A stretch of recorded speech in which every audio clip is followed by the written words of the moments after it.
ஸ்ரீ சங்கரா TV நேயர்களுக்கு வணக்கம். சுபதினம் நிகழ்ச்சியில் அனைவரையும் சந்திக்கிறதுல மிக மகிழ்ச்சி. இன்னைக்கு ஜூன் மாதம் 7ஆம் தேதி ஞாயிற்றுக்கிழமை. இந்த நாளுக்கான 12 ராசிக்கும் பலன் மற்றும் பரிகாரத்தை பார்க்கலாம். அதனைத் தொடர்ந்து நமக்கு ஒரு கேள்வியும் உண்டு. இன்னைக்கு சந்திரன் கும்ப ராசியில சஞ்சாரம் செய்கிறார். ஸோ ஒரு ஒரு காலசர்ப்ப தோஷ அமைப்புல இன்னைக்கு நம்ம கிரக நிலைகளை பார்க்கலாம். அடுத்த ஒரு 15 நாட்கள் நமக்கு காலசர்ப்ப தோஷ அமைப்புல தான் இருக்கும் இந்த கிரக நிலைகள். அதனால திரும்பவும் ஒரு கயாட்டிக், ஒரு கன்ஃப்யூசிங் பீரியட் உலக அளவுக்கே வரும். திருப்பி ட்ரம்ப் ஏதாவது ஒரு பிரச்சனைய பண்ணுவாரு. இந்த வார்ல ஏதாவது ஒரு பெரிய மாற்றம் இருக்கும். என்ன நடக்குது அப்படிங்கிறதையும் நம்ம பார்க்கலாம். இன்னையிலிருந்து ஆரம்பிக்கும். அடுத்த நமக்கு இந்த ஜூன் மாசம் முடியிற வரைக்கும் சந்திரன் திரும்ப எப்போ கன்னி ராசிக்கு வராரோ அது வரைக்கும் கன்ஃபியூஷன் தான். மேஷ ராசினியர்களுக்கு இன்னைக்கு லாபத்தில் சந்திரனும் ராகுவும் அமர்ந்திருக்கிறார்கள். ஸோ கிட்டத்தட்ட இன்னைக்கு ஒரு எல்லாருக்குமே வீட்டில் தானே இருப்போம். அதனால் ஒரு மனசுக்கு நிறைவாக இருக்கும். சம்டைம்ஸ் நம்ம நினைப்போம் இன்னைக்கு இந்த பிளான்ஸ்லாம் பண்ணலாம், வார்ட்ரோப் க்ளீன் பண்ணலாம், அதை பண்ணலாம், இதை பண்ணலான்னு. மேஷராசினியர்களுக்கு எதுவும் பண்ண முடியாது. ஏதாவது இன்னைக்கு முகூர்த்த நாள் வேற, அதனால் நிறைய பேர் கல்யாணத்துக்கெல்லாம் போவோம். ஸோ உங்கள் வீட்டில் ஏதாவது பொண்ணு மாப்பிள்ளை இருந்ததுன்னா கண்டிப்பாக முகூர்த்தத்துக்கு போங்க. அங்கே ஏதாவது ஒன்று அமையறதுக்கு வாய்ப்பு இருக்குது. இந்த நாள் உங்களுக்கு சம்பந்தப்பட்டவங்களுக்கு ஏதாவது ஒரு நன்மைகள் நிச்சயமாக நடக்கும். ரிஷபராசி அன்பர்கள் 10ஆம் இடத்துல சந்திரனும் ராகுவும். இன்னைக்கு பேசாத அமைதியாக வீட்டில் இருங்க. ஏதாவது நல்லா சமைச்சு சாப்பிடுங்க, ரெஸ்ட் எடுங்க. வெளியில் போனீங்கன்னா உங்கள் பைக்கு பஞ்சர் ஆகிறதோ, கார் பஞ்சர் ஆகிறதோ, பேட்டரியில் தண்ணி இல்லாமல் போகிறதோ, இப்படி ஏதாவது ஒன்று நடந்து நம்ம மனசை ரொம்ப சஞ்சலப்படுத்தும். இல்லைன்னா பேசாத கேப் புக் பண்ணிட்டு போயிடுங்க. ஏன்னா நம்ம வண்டிக்கு எந்த சேதம் இல்லாட்டாலும் கேப் தானே, கொஞ்ச நேரம் நம்ம ரெஸ்ட்டாவது எடுக்கலாம். சந்திரன் ராகுவோட இருந்து ராசியிலையும் சூரியன் இருக்கிறதுனால நம்ம வெளியில் போய் ரிஸ்க் எடுக்காமல் இருக்கலாம். ரிஷபராசி நேர்கள் ஞாயிற்றுக்கிழமை இன்னைக்கு ஃபுல் டே வீட்டில் ரெஸ்ட் எடுங்க.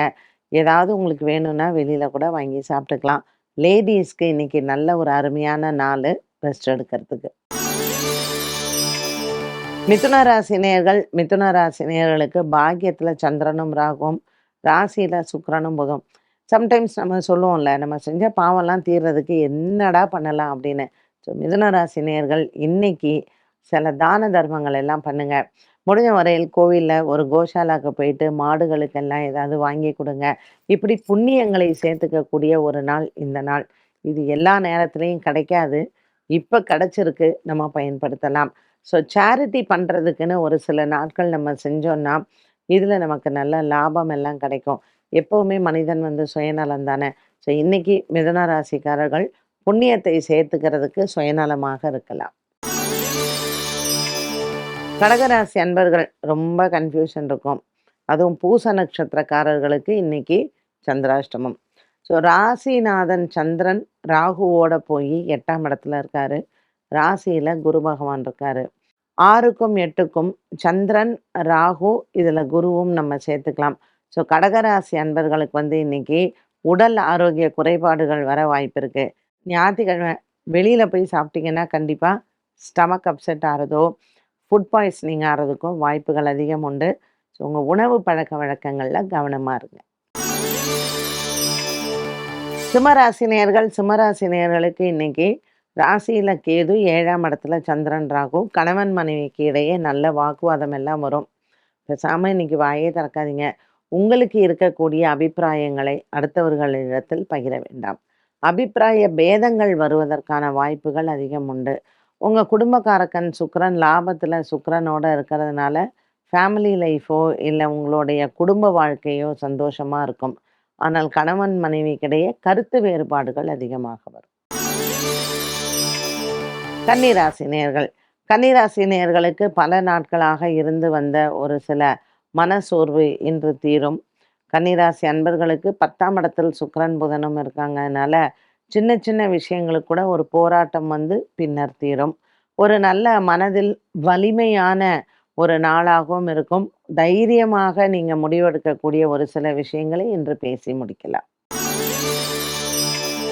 துலாம் ராசி அன்பர்கள் நண்பர்களால் சில இடர்பாடுகள் வர வாய்ப்புகள் உண்டு. 5ஆம் இடத்துல சந்திரன் ராகு, உங்கள் பிள்ளைகளாலேயும் இன்று சில பிரச்சனைகள் வரும். அதனால் கொஞ்சம் மனதளவுல இருக்கக்கூடிய கஷ்டங்கள், மனசுல இருக்கக்கூடிய ஒரு சில விஷயங்களை இன்று பட்டுன்னு பேசாமல் இருக்கிறது நல்லது. 2ஆம் இடத்திற்கான செவ்வாய் 7ஆம் இடத்துல இருக்கிறதுனால, கணவன், மனைவி, பிள்ளைகளிடையே கருத்து வேறுபாடுகள் வரலாம். இன்றைய நாள் அமைதி காப்பது சிறப்பு. விருச்சிக ராசிக்காரர்களுக்கு இன்னைக்கு நெறைய அலைச்சல் இருக்கும்.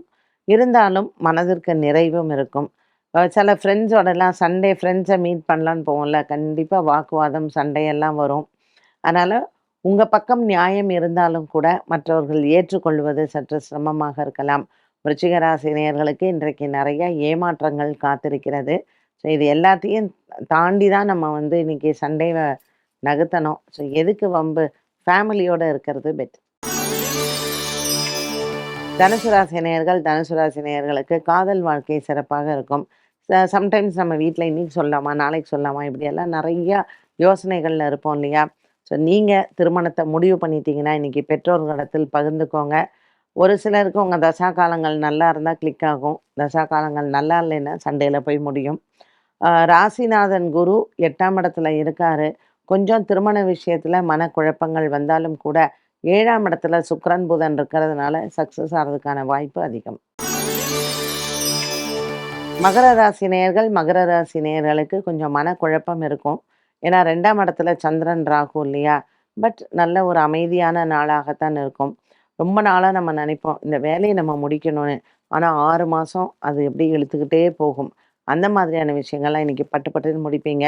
நமக்கே ஆச்சரியமா இருக்கும். ஏய் பரவாயில்லையே நம்ம அத வந்து சீக்கிரம் முடிச்சுட்டோமே அப்படின்ட்டுன்னு. ஸோ இன்றைய நாள் அதற்கு ரொம்ப ஒரு ஏற்ற நாளாக அமைகிறது.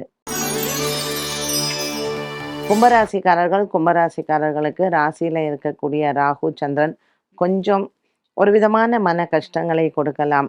இன்னைக்கு நீங்க வந்து உங்க ஃபேமிலியில ஏதாவது ஊருக்கு போகலாம். இல்ல எங்கேயாவது வெளியூர் போயிட்டு கொஞ்ச நாள் கழிச்சு வரலாம். இந்த மாதிரி ஒரு சின்ன சின்ன அ மாற்றங்கள் எல்லாம் ஃபேமிலியில இருக்கும். என்னதான் இருந்தாலும் ஒரு சந்தோஷமான தருணங்களும் இன்றைய நாளில் நீங்கள் அனுபவிக்கலாம். உங்கள் பிள்ளைகளால் உங்களுக்கு பெருமைகள் சேரும். மீனராசி நேயர்களுக்கு இன்று நல்ல ஒரு உற்சாகமான நாளாக அமைகிறது. ராசியில் இருக்கக்கூடிய சனி பகவான், 5ஆம் இடத்துல இருக்கக்கூடிய குரு, இது எல்லாமே உங்களுக்கு வெற்றியை தரக்கூடிய நாளாக இருக்கும். வியாபாரம் சிறப்பாக இருக்கும். புதிய முயற்சிகள் வெற்றியை தரும். இன்னைக்கு விநாயகர் ஆலய வழிபாடு உங்களுக்கு சிறந்தது. மீனராசிக்காரர்களுக்கு இன்னைக்கு வந்து நிறைய புது ஃப்ரெண்ட்ஸ் கிடைக்கலாம் வாய்ப்புகள் இருக்கு. புதிய நட்புகள் மூலமாக உங்களுக்கு வெற்றிகள் உண்டு. 12 ராசிகளுக்கும் உண்டான பலன் மற்றும் பரிகாரத்தை பார்த்தோம். இந்த நாளுக்கான கேள்வியை பார்க்கலாம். மகர லக்னம், லக்னாதிபதி சனி 8ஆம் இடமான சிம்மராசியில் அமர்ந்தால் ஆயுள் எப்படி இருக்கும்? கொஞ்சம் டிஃபிகல்ட். இந்த இந்த சனி வந்து பகை வீடு வேற சிம்மத்துல. ஆரோக்கியமும் கொஞ்சம் அவளுக்கு நன்னா இருக்காது. பை பர்த்தே வந்து பார்த்தீங்கன்னா, லக்னக்காரன் வந்து 8ஆம் இடத்துல இருக்கும்போது, நம்ம சொல்றோம் இல்லையா? உடல் ஊனம், அங்க ஊனம் எல்லாம் சொல்றோம் இல்லையா? இதெல்லாமும் அவளுக்கு வர்றதுக்கு வாய்ப்பு இருக்கு. இப்போ 8ஆம் இடத்துல சனி சூரியனோடையும், செவ்வாயோடையும் இருக்காங்கன்னு வச்சுக்கோங்களேன். ஒரு பெண்ணோடைய ஜாதகத்தில் இந்த அமைப்பு இருந்தால், அவங்களுக்கு சுமங்கலி யோகம் குறைவா இருக்கும். ஒரு ஆணுக்கு இந்த மாதிரி இருக்கு அப்படிங்கும்போது, சூரிய தசா, செவ்வாய் தசா, சனி தசையெல்லாம் அவர்களுக்கு ஒரு ஆயுளை வந்து அ பங்கம் ஏற்படுறதுக்கு வாய்ப்பெல்லாம் இருக்கு. இந்த காம்பினேஷன்ஸ்ல இருந்தால், ராகுவும் சேர்ந்திருந்தா இன்னும் கொஞ்சம் மோசமாவே இருக்கும். ஸோ இந்த இப்ப நீங்க மகர லக்னம் 8ஆம் இடத்துல சனி இருக்காருன்னா, கண்டிப்பா ஆயுஷ் ஹோமம் பண்ணிக்கோங்க. அடிக்கடி நீங்க வந்து திருக்கடையூர் போயிட்டு, அங்க சிவனையும், அம்பாளையும் தரிசனம் பண்ணிட்டு வர்றது ரொம்ப நல்லது. என்ன நேயர்களே, இன்றைய சுபதினம் நிகழ்ச்சி அனைவருக்குமே பயனுள்ளதாக அமைந்திருக்கும். மீண்டும் சந்திக்கும் வரை நன்றி, வணக்கம்.